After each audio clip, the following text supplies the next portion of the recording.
All right. Best beauty secret ever. Get up there. I'm gonna sleep with a layer of Vaseline. It is actually dangerous. Don't do that. This is how it's gonna have to be. Hey guys, I'm Dr. Adeline, aka Brown Skin Derm, and today we have... I'm Oakley with Transform by O. I'm a natural hairstylist and content creator. And today we're going to be breaking down some of the top trends from 2022 and telling you which ones need to stay in 2022, okay? And which ones can comfortably move into 2023.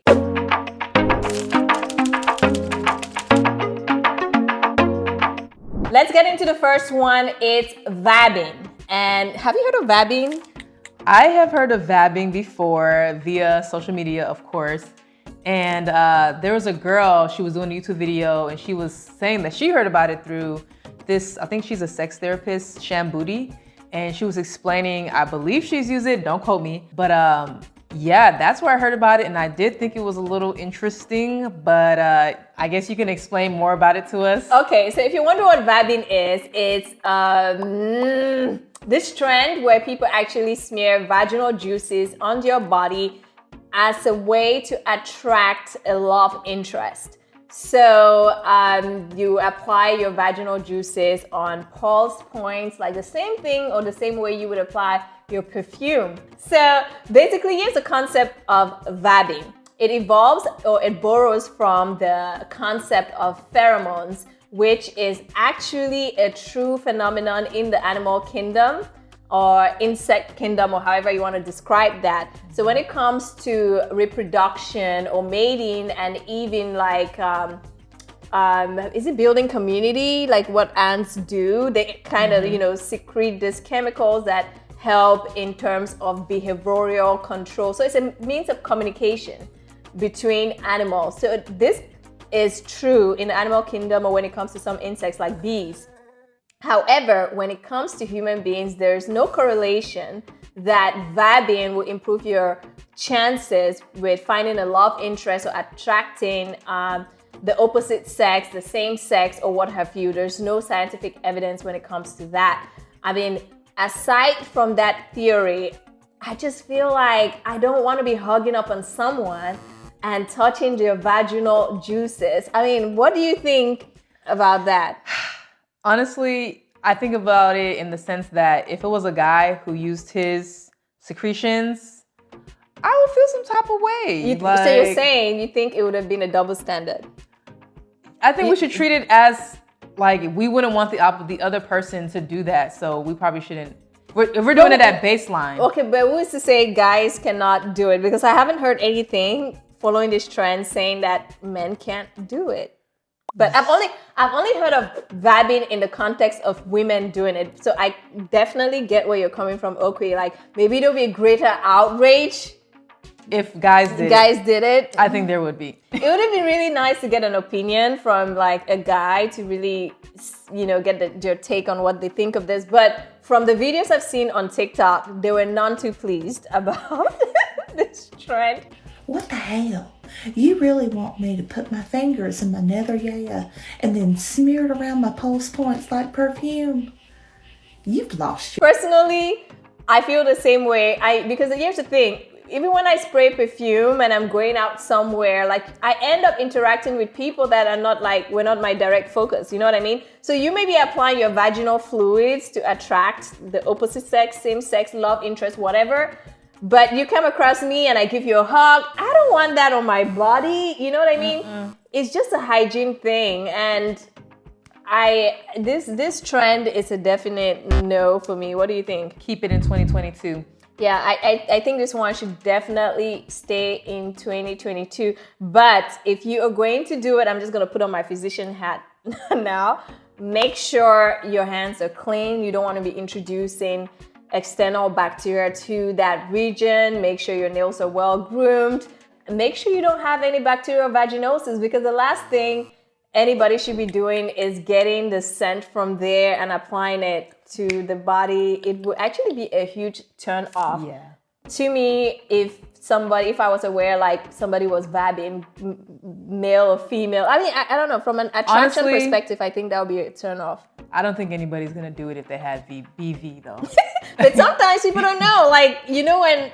I think you know when you have it though. you just never know. I've been around people that had BV, but didn't know they had BV because they're used to that scent. So I'm just saying, you just want to be careful what you're doing out there.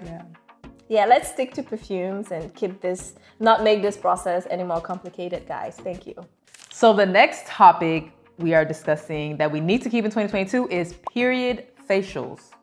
Yes, so this next trend is a trend in which people actually take their menstrual blood and basically smear it on their face as a facial. It's trying to mimic the vampire facial that we do with PRP, which, guys, it's not the same thing. But how do you feel about it, Ukri? Yeah, it's kind of along the same line as vabbing. Honestly, because on the surface it looks like the vampire facial, which I've heard has good results. Yes. But it doesn't seem like. But honestly, this is not something that's probably going to be studied to see if it's a viable option for skincare. But right off the bat, maybe there's somebody that's who knows? You know what? Let me not knows? say that. I don't know. But right off the bat, it doesn't seem like a good option when we have. You don't think you'd be doing like I said, it doesn't seem like a good option because it doesn't. We have so many other things, so many other options to use. Even if you want to go the natural route, quote unquote, there's so many other things you can use besides your period blood. Yeah, so to me, as a physician looking at this trend, I am not for it. Why? Because just like vabbing, you are applying vaginal fluids that may have different sort of microbes in that area, and you're transferring it to the face. So it's not only the period blood, but also the sweat down there. And of course, other fluids mixing with that menstrual blood, taking those microbes from your genital area to your face. What if they get into your eyes? Who knows? To me, what if you even have like a yeast infection and you're carrying that to your face? It's not sanitary. When you talk about the vampire facial, which is usually PRP, we are actually taking active growth factors that can have, that can have verifiable clinical results in skin, that can stimulate processes, regeneration. We're actually taking the active part of your blood, not the whole thing like you're doing with your menstrual blood. So we're actually taking that in a controlled, sterile environment. Okay, so making sure that you're not going to get infection from doing this. However, when you go doing things at home, you are thinking it's not sanitary. That's what I'll say. I'm all for leaving this trend in 2022, guys. Please, this one is a definitive no for me. Let's pass. Everything has to do with nyash. Everything is nyash. You have to say that. Everything is nyash. That's a Nigerian in Okri. Everything. We're doing too much down there, basically. We need to chill for a little bit. So the next one we're jumping into, the next trend is Perineum Sunning. Okay. So I actually first saw that in this show on Netflix called Bling Empire. And I thought it was kind of interesting because for me, I love sitting in the sun. I love soaking in the sun. So I'm thinking maybe they're thinking of it like if the sun feels so great on my skin, on my chest, on my face, maybe it'll feel even better on my perineum. So did you guys, when we say perineum, it's just like your genital area, okay? For those who are like, what word is that? Basically, it's the act of exposing your genitals to the sun for at least, is it 30 seconds or so, to sunlight? You sun it, you get direct sunlight on it. It increases vitamin D, your electrical charge, and immunity. And also knowledge. I couldn't really read that well until I started Perineum Sunning. And when I looked up this trend, some of the reasons that were given for it was generalized or overall wellness, improving mood. Like you said, maybe people feel like their mood is better under the sun now. Exposing the groin might even make it better. I don't know. But also, I saw another reason being listed as improved libido. And, a couple of others, but there's no scientific evidence. Now, you might say makes you feel better. That is relative. So, okay, I get where you're coming from. However, as a dermatologist, I would not recommend exposing different areas of your body to the sun, especially a sensitive area like your groin, without sun protection, just like that. Like your groin area is mucosal skin. Mucosal skin doesn't have as much melanin in that area to protect you from the sun. And even if you had melanin like that, melanin is not all protective. That's why we still need sunscreen. So your mucosal area, when exposed to the sun like that, is at risk of getting a sunburn. Why would you want to have a sunburn that is already painful in the groin area? I mean, I just feel like people are doing the mostest down there. So give your genitals a break, people, please. Yeah. So for me, it's a pass. It's a no. Please, this is a trend that I think evolved out of 2021, made it into 2022, and I'm just begging the internet and TikTok, please, let's leave it in 2022 respectfully. Thank you. Cut it. So moving on to the next trend, I've actually never heard of this, but she's gonna tell us more. So this is using Preparation H or hemorrhoid creams to help with puffiness and dark under eye circles. Now, you heard it. If you're wondering, is hemorrhoid cream, like what comes to your mind? Like what are your first impressions when I talk about like using a hemorrhoid cream? You use them for hemorrhoids? Like hemorrhoids are in your anal area, okay? Yeah. They are this protrusion of like thrombosed blood vessels. So you use the Preparation H or hemorrhoid cream that has this active ingredient called phenylephrine to constrict those blood vessels and shrink the hemorrhoids. However, people are using it under the eyes to kind of do the same thing, depuff by constricting those blood vessels. Guys, I get it. I get the logic, but it's no.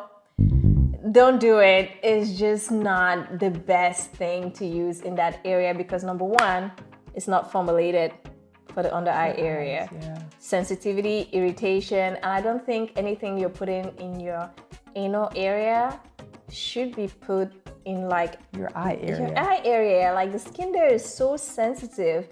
And so this is a no for me. The other things, if you have dark under eye circles and you want to address them, you could do caffeine. Caffeine would do something similar, but not as aggressive. It's actually more gentle. Caffeine, how? Yeah, so caffeine can actually help as a vasoconstrictor. Okay. So it will help depuff.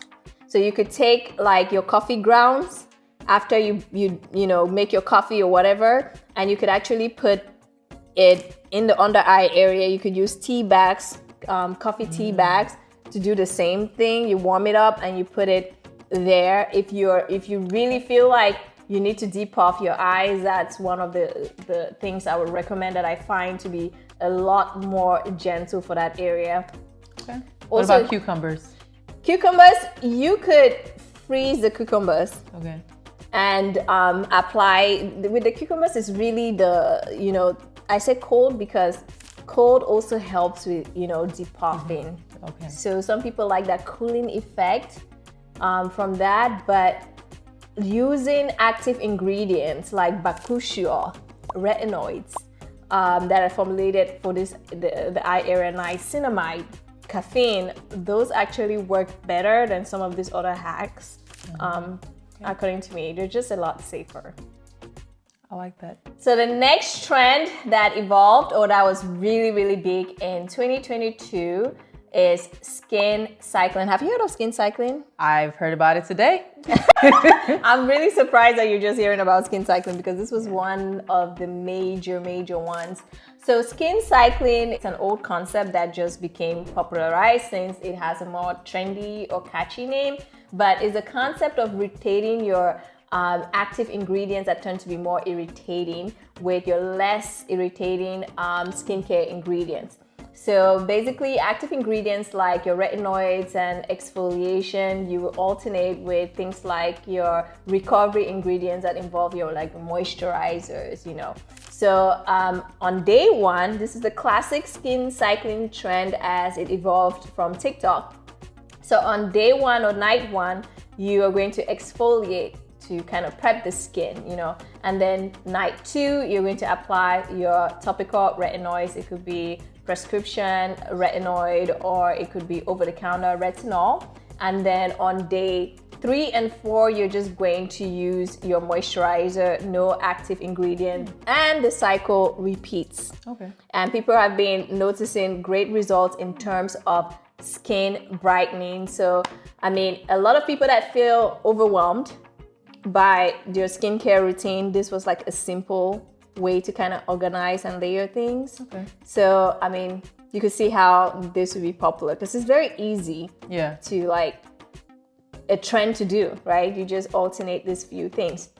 Now, I don't have a problem with skin cycling because us derms have been preaching the whole take it easy when it comes to retinoids. I don't know, do you use retinoids? I don't because I'm a little bit afraid to use them because they seem like they can be kind of tingly to the skin, but in a very harsh way. So yeah, topical retinoids can definitely be irritating to skin, especially if you're just beginning and if you're using prescription retinoids, which is like the most strongest and most biologically active form of retinoids. So they could cause dryness, peeling, itching, tingling, like you said, on the skin. So with your skin cycling, it's going to help you kind of, you know, ease your way into it and take it really easy to build up the tolerance to use it. However, here's my gripe with skin cycling and this trend. I'm not anti this trend. I just want people to understand what they're doing when they partake in this trend. Now with skin cycling, you end up applying your active ingredients like your topical retinoids less frequently than is advisable if you want those like really how can I say, if you want more aggressive results, like, you know, resolving your fine lines and wrinkles. For that, the studies show it's better you apply it more routinely, like kind of like on a daily basis or every other day, rather than just like maybe once in a 4-day cycle. So just be careful if you have matured skin, you have acne.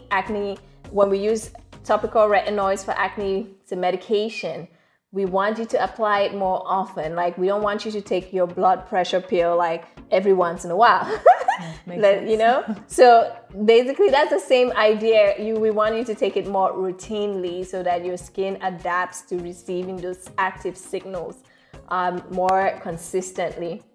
Keep in mind, if you want superficial results, I'm all for it. If you have very sensitive skin, I'm all for skin cycling. However, if you have more matured skin, fine lines, wrinkles, hyperpigmentation, especially melasma, just make sure you're getting those retinoids on your skin a little bit more routinely. I would say about 3 to 4 times a week. Okay. So you learned something. I learned something today. Okay, so the next topic we are talking about is slugging. So I don't think I know too much about it. I learned all my skin information from this woman anyway. But slugging, from my understanding, is like taking Vaseline or a heavier, I guess, oil or butter and applying it to your skin if your skin is chafing. But she's gonna give you the correct definition. So slugging is the trend that has been going on, probably became really big around 2020. That's when I really started, either 2019 or 2020, but I think around the pandemic, it just went really crazy. So what is slugging? Slugging is when you use petroleum jelly or a barrier cream, you know, to basically do just that, to an occlusive at night. So people just like glaze your skin with petroleum jelly before going to bed. And this is to get really nice moisturized skin. The whole idea of applying an occlusive like petroleum jelly is to lock in moisture. So there are ways to do it correctly, and then there are not so correct ways to go about slugging. I am not anti-slugging. Slugging has been like this trend that has been moving on year to year, and I'm fine with it moving into 2023 because I'm a big fan of pea jelly, especially when it comes to eczema, and this is something that I preach to eczema patients. But it's become this trend where people are just applying it for the sake of applying it on the face to lock in extra moisture, regardless of whether they have eczema, sensitive skin, or what have you. Now, there's what I want you to do if you're going to slug. If you have super oily skin, just make sure you use a nice salicylic acid facial wash and get rid of the excess oil or sebum before you put an occlusive agent like petroleum jelly. If not, you end up trapping excess oil and dirt that can lead to breakouts. So that is just my thing. I don't mind slugging. I mean, if you're a black kid, culturally, we've been slugging like since the beginning of time. Yeah. I mean, I remember going to school with my face super greased up with petroleum jelly. We didn't have a fancy name for it. So this is like really nothing new, but it's trending to everybody else, and that's fine.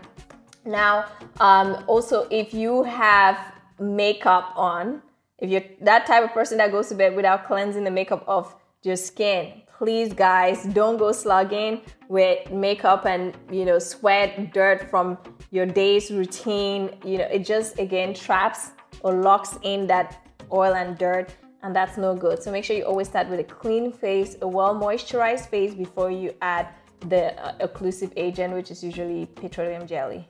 Well, so then can I slug with shea butter or like jojoba oil? You definitely can. It doesn't have to only be petroleum jelly, as long as it's a more occlusive Got you. Ingredient that would work.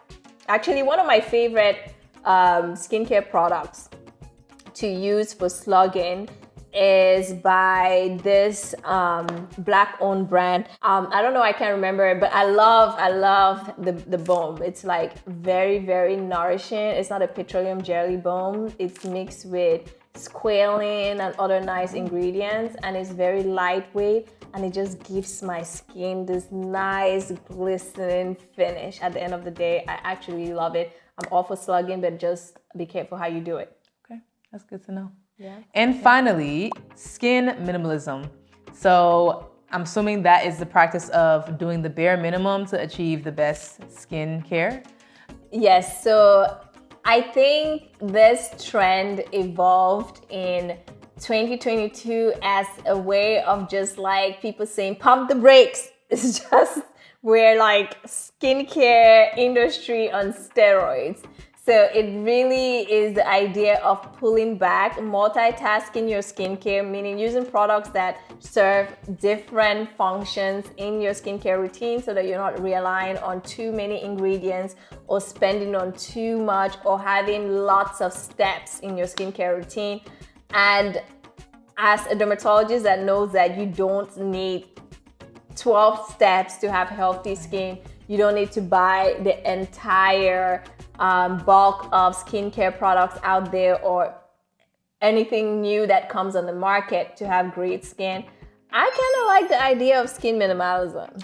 Honestly, I'm sure we've all seen it. Men who use bar soap. Not that I'm saying to use bar soap. I'm not saying to use bar soap. But you see so many men with excellent skin and they just use bar soap. So it's just like, to me, it plays into the idea that you don't need 10 products. Maybe. You don't need 10 products necessarily to create the excellent skin that you want. And if your skin is struggling, honestly, going to a dermatologist is the best option because they're able to look beneath the surface and see what you can't see. Hey, you didn't hear from me, okay? I didn't say anything. No, but I totally get it. I am all for reducing the overconsumption that we have when it comes to skincare. It helps environmentally, it helps financially, and then it eases the stress of actually having to take care of your skin. I'm a firm believer in skincare is definitely self-care. So I don't like people going too crazy, and I think we've definitely gotten to a point where things have gone to the extreme that I welcome this trend. Moving this trend on forward into 2023. I am all for this one. I'm for it too. Okay, that's it on this video on top trends in 2022, which ones we want to leave behind or take to 2023. We hope you enjoyed it. Please let us know your favorite trends from 2022 and let us know your thoughts on some of these trends, Vabbing, Perineum Sunning, and everything that's going on all that went on in 2022. We'd like to hear your thoughts. And don't forget to subscribe to both our channels. Mine is Brown Skin Derm Living and Transformed by O. And we'll see you next time. Bye. Bye.